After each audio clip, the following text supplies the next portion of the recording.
Welcome to Lachu's happy space. சுட சுட சாதத்தில் கருவேப்பிலை பொடியை போட்டு சாப்பிட்டா எப்படி இருக்கும்னு சாப்பிட்டு பார்த்துருக்கீங்களா? இன்றைக்கி இந்த ரெசிபியை வந்து ட்ரை பண்ணி பாருங்கள்.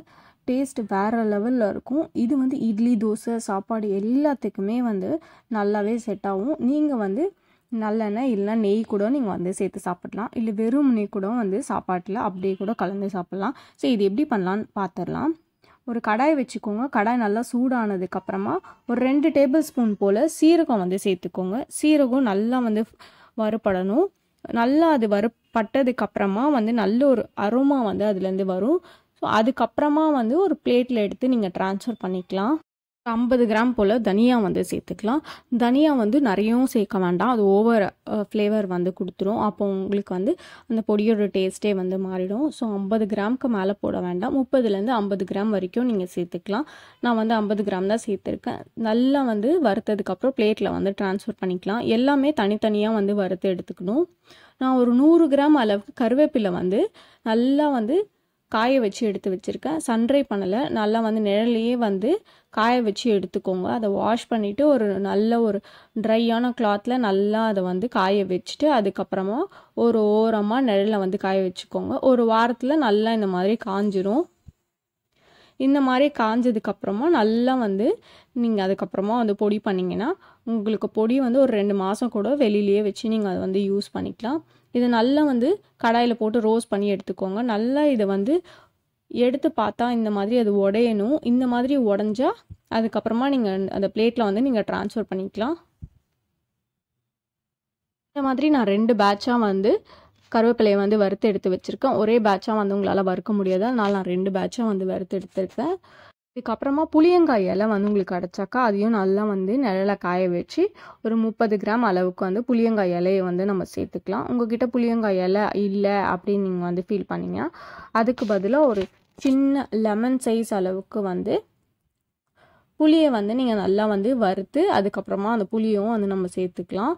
உங்கள்கிட்ட இலை இருந்தால் இலை யூஸ் பண்ணிக்கலாம், இல்லை புளியும் நீங்கள் வந்து யூஸ் பண்ணிக்கலாம். இலை யூஸ் பண்ணால் டேஸ்ட் அதை விட கொஞ்சம் டிஃபர் ஆகும். ஆனால் ரெண்டுமே வந்து டேஸ்ட் நல்லாவே இருக்கும். இதையும் நல்லா வந்து வறுத்துட்டு இதுக்கப்புறம் ட்ரான்ஸ்ஃபர் பண்ணிக்கலாம்.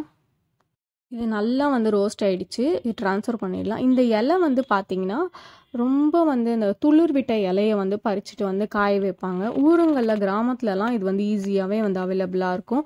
நான் வந்து எங்கள் மாமியார் வீட்டுக்கு போனப்போ அங்கே அவங்க வந்து பறித்து வச்சுருந்தாங்க. ஸோ அந்த இலை தான் நாங்கள் வந்து யூஸ் பண்ணுறோம். அது கூடவே ஒரு 10 காஞ்ச மிளகா வந்து சேர்த்துக்கோங்க. இது வந்து காரம் வந்து அதிகமாக இருக்கிறதுனால 10 சேர்த்துருக்கோம். உங்களுக்கு காரம் வந்து கம்மியாக தான் இருக்கும் அப்படின்னு உங்களுக்கு தெரியும் அப்படின்னா 20 காஞ்ச மிளகா கூட நீங்கள் வந்து சேர்த்துக்கலாம். காஞ்ச மிளகா சேர்த்துட்டு நல்லா வந்து அதையும் வந்து ரோஸ்ட் பண்ணி எடுத்துக்கலாம்.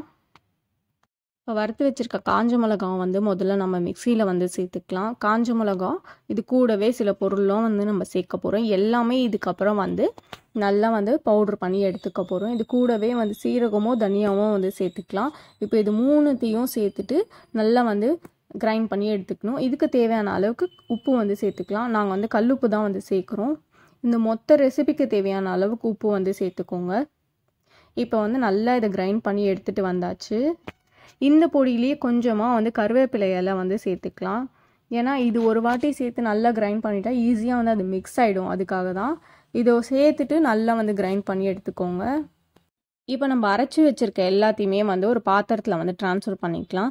இந்த மாதிரி பேட்சாக வந்து நீங்கள் அரைச்சி எடுத்துக்கணும். இதுக்கப்புறமா நான் வந்து கருவேப்பிலை இலையும் வந்து தனித்தனியாக வந்து அரைச்சி எடுத்துருக்கோம். எல்லாமே வந்து தனித்தனியாக அரைச்சி எடுக்கும்போது உங்களுக்கு வந்து அது ப்ராசஸ் வந்து ஈஸியாக இருக்கும். இப்போ வந்து புளியங்காய் இலையை வந்து அரைச்சி எடுக்க போகிறோம். எல்லாமே செப்பரேட்டாக தான் வந்து அரைச்சி எடுக்கிறோம். ஏன்னா உங்கள்கிட்ட பெரிய ஜாராக இருந்தால் பெரிய ஜார்லேயே எல்லாமே வந்து போட்டுக்கலாம். சில சமயம் அது வந்து கிரைண்ட் ஆகாது, அதனால் சின்ன ஜார்லனா ஈஸியாக வந்து அது கிரைண்ட் ஆகும். இப்போ புளியங்காய் இலையுமே நம்ம வந்து சேர்த்துக்கலாம்.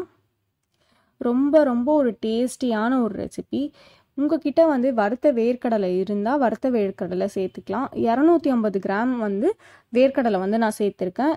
நல்லா வறுத்த வேர்க்கடலை இந்த மாதிரி நம்ம பொடி பண்ணி சேர்த்துக்கலாம். இல்லை உங்ககிட்ட பச்சை வேர்க்கடலை இருந்தால் நல்லா அதை வந்து ரோஸ்ட் பண்ணி வறுத்து எடுத்துகிட்டு அதுக்கப்புறமா 250 கிராம் அளவுக்கு வேர்க்கடலை வந்து சேர்த்துக்கோங்க. இப்போ இது எல்லாத்தையும் சேர்த்தாச்சு. இதுக்கப்புறமா ஒரு முழு பூண்டு, ஒரு மீடியம் சைஸ் முழு பூண்டு வந்து உரித்து எடுத்து வச்சுருக்கோம். ஒரு 15லேருந்து 20 பல்லு வந்து இருக்கும். இதையும் நல்லா வந்து இந்த மாதிரி ஏதாவது இருந்தால் உங்ககிட்ட அதில் வந்து நல்லா வந்து நசுக்கி எடுத்துக்கோங்க. இல்லை மத்தில் கூட நீங்கள் அதை வச்சு நசுக்கி எடுத்துக்கலாம். இதை நல்லா நசுக்கினதுக்கப்புறம் இதையும் நம்ம இப்போ வந்து பொடி பண்ணி வச்சுருக்க இதில் வந்து நம்ம சேர்த்துக்கலாம். சேர்த்துட்டு எல்லாத்தையும் ஒரு வாட்டி நல்லா வந்து மிக்ஸ் பண்ணி எடுத்துக்கணும். மிக்ஸ் பண்ணிட்டா நம்ம கருவேப்பிலை பொடி சூப்பராக வந்து ரெடி ஆயிடுச்சு. ரொம்ப ரொம்ப ஒரு ஹெல்த்தியான ரெசிபி. இது டெலிவரி ஆனவங்க எல்லாருக்குமே இது வந்து ஃபஸ்ட்டு 3 days வந்து கொடுப்பாங்க. ஒரு 2 வாய் அளவுக்கு வந்து இதை கண்டிப்பாக வந்து சாப்பிடணும்னு சொல்லுவாங்க. வயிற்றில் இருக்க புண்ணை வந்து சீக்கிரமாக ஆற்றும்னு சொல்லுவாங்க. முடி கொட்டுற பிரச்சனை இருந்தாலும் இந்த கருவேப்பிலை பொடியை வந்து நம்ம சாப்பிடலாம். கருவேப்பிலை பொடி வந்து ஹெல்த்துக்கு அவ்வளோ நல்லது, அவ்வளோ ஒரு மெடிசினல் வேல்யூ இருக்குது. ஸோ கண்டிப்பாக இந்த ரெசிபியை வந்து ட்ரை பண்ணி பாருங்கள். இப்போ நல்ல ஒரு வாட்டி மிக்ஸ் பண்ணி பாட்டிலில் வந்து நம்ம ஸ்டோர் பண்ணிக்கலாம். ஸோ நம்மளோட கருவேப்பிலை பொடி வந்து ரெடி ஆயிடுச்சு. இப்போ பார்த்தீங்கன்னா முன்னாடி இருந்ததுக்கும் இப்போ இருக்கிறதுக்கும் உங்களுக்கு நல்லாவே வந்து டிஃப்ரென்ஸ் வந்து தெரியும். முன்னாடி பார்க்க எப்படி இருந்தது, இப்போ வந்து பார்க்க எப்படி இருக்குன்னு பாருங்கள். சுட சுட சாதத்தில் கருவேப்பிலை பொடியை போட்டு சாப்பிட்டு பார்த்தா டேஸ்ட் வேறு லெவலில் இருக்கும். கண்டிப்பாக இந்த ரெசிபியை வந்து ட்ரை பண்ணி பாருங்கள். நல்லெண்ணெய், நெய் எது கூட வேணால் நீங்கள் வந்து மிக்ஸ் பண்ணி சாப்பிட்லாம். இல்லை வெறும் நெய் கூட நீங்கள் சாப்பிட்லாம். டேஸ்ட் ரொம்பவே நல்லாயிருக்கும். கண்டிப்பாக இந்த வீடியோ உங்களுக்கு பிடிச்சிருந்தா சேனலுக்கு சப்ஸ்கிரைப் பண்ணுங்கள். தேங்க்ஸ் ஃபார் வாட்சிங் அண்ட் கீப் சப்போர்ட்டிங்.